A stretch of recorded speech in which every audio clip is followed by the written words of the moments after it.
nombre es Rosa Elvira Cedillo Villar. El día de hoy les voy a presentar cómo utilizar el formato APA y justamente esto es importante para evitar el plagio. Por lo tanto, lo primero que debemos de hacer es ¿qué es el plagio? Eh, en la UNAM, la UNAM tiene una página que es www.eticaacademica.unam.mx y en la sección Plagio Ética Académica señala la apropiación de textos, imágenes, datos, tablas, diseños o gráficos que pertenecen a otros autores y ocurre cuando se utiliza en un trabajo o texto propio sin citarlos adecuadamente y poner referencias bibliográficas que se consultaron o emplearon constituye plagio. Es decir, lo que nosotros conocemos aquí como el logo de copiar y pegar, es decir, copiar y pegar el trabajo de otro como si fuera mío, constituye plagio. Ahora, eh, ¿por qué es importante aprender los formatos bibliográficos? Primero, porque pareciera que hacen magia y ahora comprendamos la magia de las citas. Primero, eh, les preguntaría, ¿cuál sería su cita ideal? Autor, año, página. ¿Y por qué autor, año, página es la cita ideal? Porque me permite conocer qué autor yo utilicé para poder realizar esa investigación, el año en que esa persona publicó o produjo ese texto académico y la página de la cual yo efectivamente extraje ese dato, esa idea o esa información. Entonces, espero de que de aquí en adelante, pues su sitio ideal sea año, autor, año y página.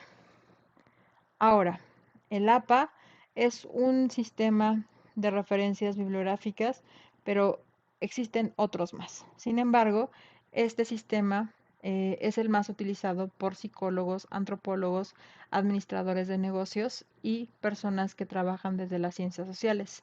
APA significa American Psychological Association y esta organización de origen en, en Estados Unidos, pues compendió el primer manual, ya vamos en la séptima edición en lengua española, compendió el primer manual que permitía justamente a organizar las referencias bibliográficas y dar cuenta de las fuentes de información que fueron consultadas para realizar un trabajo académico.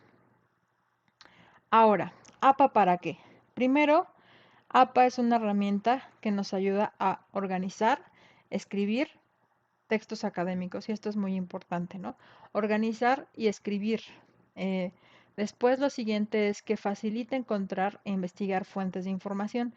Si nosotros utilizamos adecuadamente este sistema de referencias, pues lo que hace es que al final en nuestras referencias pueden decir, ah, este dato, este autor lo extrajo de este otro autor. Y entonces creamos cadenas de conocimiento, ¿no? Entonces, por eso es importante dar cuenta de la información.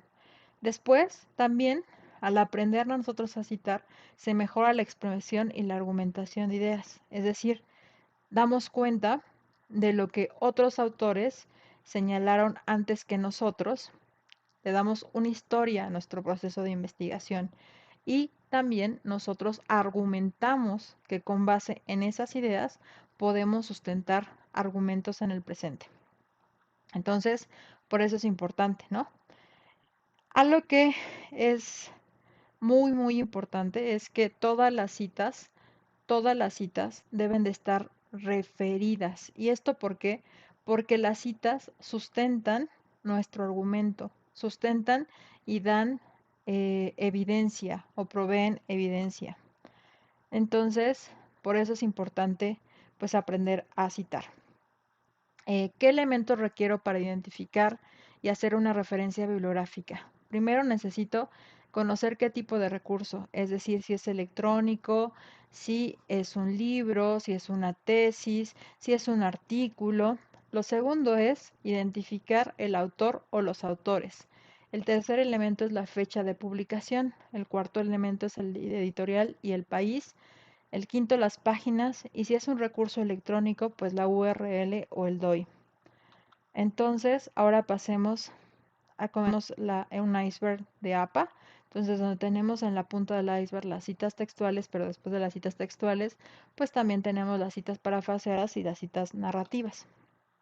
Entonces, ¿qué es una cita textual? Pues entendamos que la cita textual debe estar entrecomillada, tener el dato del apellido del autor, el año de publicación y la página. ¿Por qué la página? Porque nosotros extrajimos tal cual esta información de Martínez. Entonces, ¿cómo sabemos? Porque tenemos aquí la página. Y después, en las referencias bibliográficas vamos a tener todos los datos completos, el título, digamos, el título de la revista, el editorial, el año y qué tipo de recurso es. Si tenemos el DOI o la URL, vamos a ver inmediatamente que es un recurso electrónico. Entonces, ahora, esto tiene un límite. Nunca debemos de sobrepasar en estas citas textuales más de 40 palabras para que éstas formen parte del texto. Si superamos las 40 palabras, tenemos que citarlos eh, aparte, en una sección aparte, eh, y especificar también el autor, ¿no? El autor, el año y la página.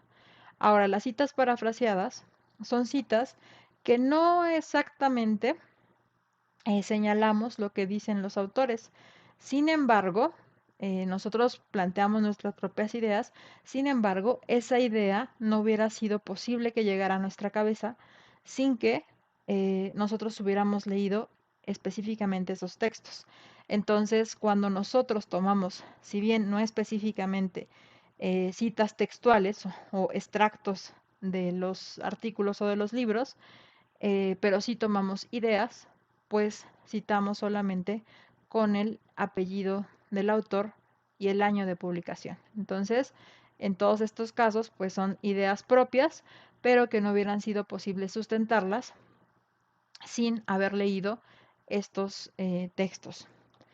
Después de las citas parafraseadas tenemos las citas narrativas. Entonces, aquí tenemos que mencionamos efectivamente al autor.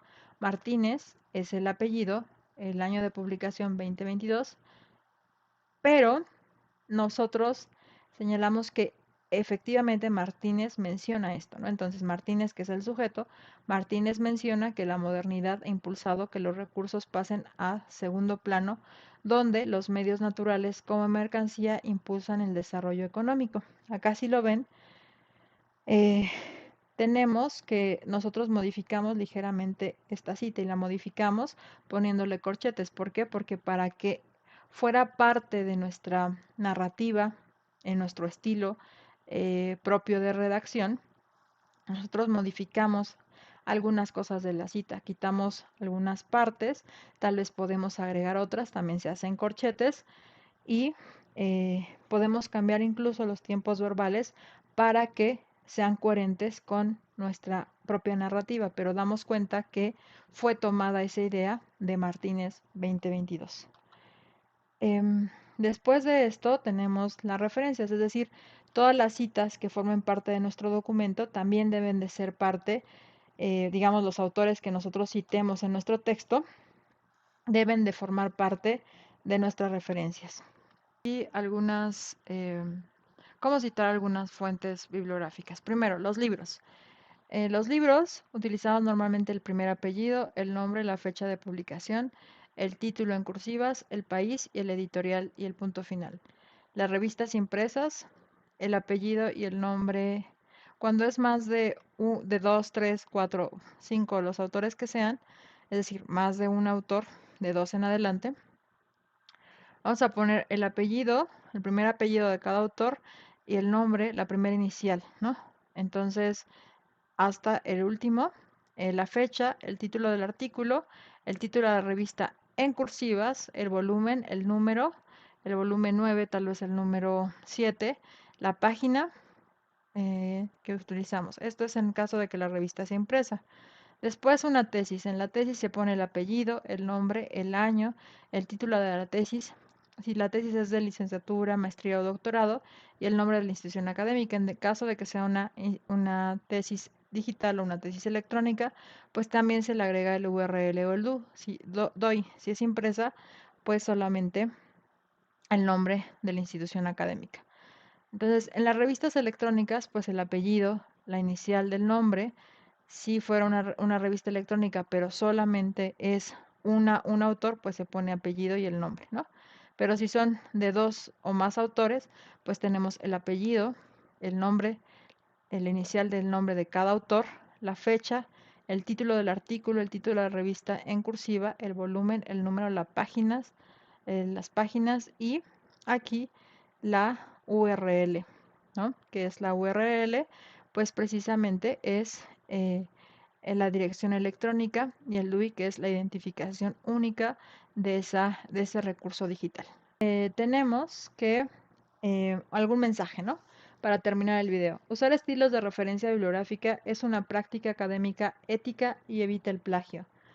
Pareciera en apariencia que cuando haces plagio y crees que nadie lo va a notar, ¿no? Sin embargo, eh, el plagio no es cool. Entonces, y nos debemos como asustar cuando ocurre el plagio. ¿Por qué? Pareciera que es sencillo realizar un control C y un control V. Sin embargo, hay casos en el que pues estos personajes cometieron plagio. Entonces, pues es una, digamos, em, un acto que éticamente es indebido porque es tomar cosas o tomar ideas de otros sin efectivamente dar cuenta que nosotros no fuimos eh, las personas que originalmente lo tuvieron esa idea o plantearon esas ideas. Entonces, por eso el plagio no es cool. Y bueno, gracias.